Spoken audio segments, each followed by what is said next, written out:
ल सुन्नु है त, यो तपाईहरुले पक्कै पनि सबैजनाले सुन्नु भएकै यो गजल हो, तर एकदमै राम्रो रहेछ है। ल मैले शेयर गरे तपाईहरु माझ। जसको बेला बेला रङ फेर्ने बानी रहेछ,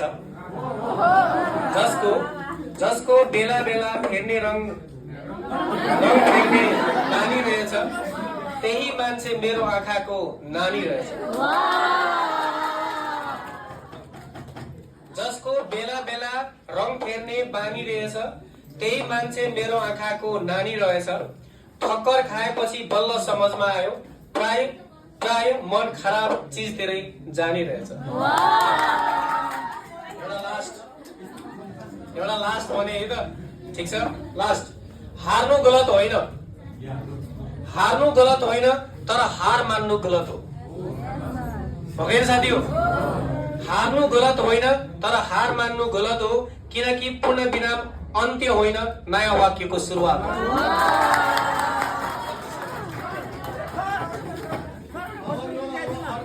अर्को फ्राइडे